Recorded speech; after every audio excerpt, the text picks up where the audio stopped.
Ipob Igbo, ekele m ụnụ Lolo Nneka Chimezie'S n'ikwa na-ewetara n'ọnọdụ Igbo. Eji m ohere a na-ekene Igbo niile ebe ọbụla ụnụ na ebe ọbụla ụwa sọtụrụ. Ọkachasị ndị Igbo nọ in diaspora. Ka anyị nchachi wee gbakọ n'ọgụ ka dike gosi na Igbo ka anyị bụ wee wechata peace n'ala Igbo. Ọrụ anyị ka na-agakwa n'ihu maka na onye ndị iro gbara gburugburu na-eche ndụ ya nche. Anyị ama nna rahụs na enwetago peace. No, the peace is even far from us. Anyị na-edukwara ịdị na-agba mbọ ịhụ na udo ahụ kachiri because ọtụtụ ihe abatago n'ala Igbo. Ọtụtụ ndị dị involve na insecurity mere n'ala Igbo, of which m ga-ejizi nwayọọ na-agwa anyị my findings so that ka obodo ọbụla mara ka ha si anọkwara. Mana ihe m na-agwa ụnụ, one thing m na-agwa ụnụ Igbo ebe ọbụla ụnụ nọ for sure wụ na enwere plan ime jihad n'ala Igbo. Chụsịsị anyị n'ala Igbo nke mekwere and mmadụ anọzighị n'ala Igbo nke mere m ji oge ọbụla na-ekwu polygamy as a form of inweta population because ọtụtụ ụmụ anyị na-amụ na mba dị iche iche ama nnata. Anyị nwa na onwe anyị mụtụrụ ụmụ na mba ha anatabeghị, ọ na bụ ụmụaka mụrụ ga-anata and then na-eme ka anyị ghọtakwa na ọ kwetọ aka ndị Fulani si wee kpafuo ndị ọzọ bichie ebe ha. Today ha bụ ndị na-awagharị achọ ndị ha na-anarabe and ndị Fulani ahụ eleela anya hụ na ọwa ala Igbo dịka nke dị vacant n'obere oge mmadụ nọ na ya ga-agwa, at least ndị Igbo nọ na ya ga-ekpochapụ dị otu ụmụ anyị mụtọchi na mba dị iche iche ama nnata. Ya ka njikwa na-eti mkpu ahụ ihe gbasara population ahụ bụ ihe ọzọ Igbo nwe m nọ anyị ga-etinye anya tinye ọnụ mara ihe a ga-eme ya. Na-agwakwa ụnụ na ọrụ anyị ga-akọntinu na-agwa ụnụ nọọ ihe m fụgasịrị n'ala Igbo otu dị iche iche like m gwara ụnụ na mbụ na enwebeghị nga m gagide n'ala Igbo hụ Ipob. Monde ka m na-aka eji akpagharị, so enweghị ndị na-eme enforce at home. Monde ka m na-aka eji akpagharị n'ala Igbo. Ya ka m ji wee lecha anya mee vidio si ndị gọvanọ anyị na Joe Igbo kwe echefugo na Ositatom kpọtara ndị amị na ndị Igbo ka na-anọkwa na Ositatom. Ọ ya akpaliri ihe Anambra now and thank God ha etinyewere ya ọnụ ụzọ ọbụla ya gaa ọfụma. Ka m na-akpagharị ihe niile ahụ m kpagharịrị ahụhụ m Ipob anyway, ahụhụ m ESN.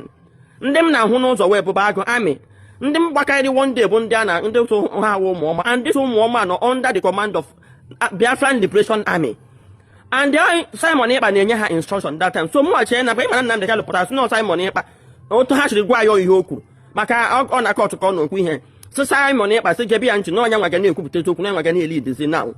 Okay, and so anyị niile na-eso n'otu ahụ odo ihe Simon na-eme na-ekwu gbaka contribute mana ebe ndị nwana na-eme ihe nwasọ ihe ha na-eme mana a lot of findings ọkachasị mgbe m hụkọtara ihe m na-ahụ sị mba na ihe a karịa ka m ji wee jụọ Sokoto ka m gaa nụta n'ọnụ Nnamdi Kanu onye na-elidusi Ipob na Biafra ha nwana amadị m ndị nke a na-akpọ DOS. Nnamdi wee clarify ya ihe o clarify ka m gachara iji ahapụta onye ekwu n'elu na-ekwu n'ala wee tinyezie anya na mmiri wee chọpụta ọtụtụ ihe of which m ga-atọpụtara ya ụnụ. Agaghị m adị surprise na enwere ike emekwe m attack mgbe m na-aga nke m na-aga na-ekwu nke m na-ekwe lot of ha kpụga m Ipob na omenala sponsor Ipob na omume bụ nke m bụ nke. Well, of course m mana eziokwu has a way of overshadowing lies mana it will take time. Mgbe ahụ m na-aga ihe newly it was terrible na my social media account enweghị ihe na-akpọ m mgbe ahụ enwebeghị m fans and enwebeghị m ndị Igbo ka na-enyo m ha amabeghị ihe m na-eme ha amabeghị ụdị mmadụ ihe mbụ so enweghị m fans that could counter but m jisie ike because ama m ihe m na-eme and ama m ihe m na-ekwu and ama m na ka ị na-ekwu okwu ndị mmadụ ga-etinyezi anya na mmiri and thank God ndị mmadụ mechakwa ghọta na ihe niile ahụ m na-ekwube okwu obodo ọbụla lite wee nye aka anyị nwee peace and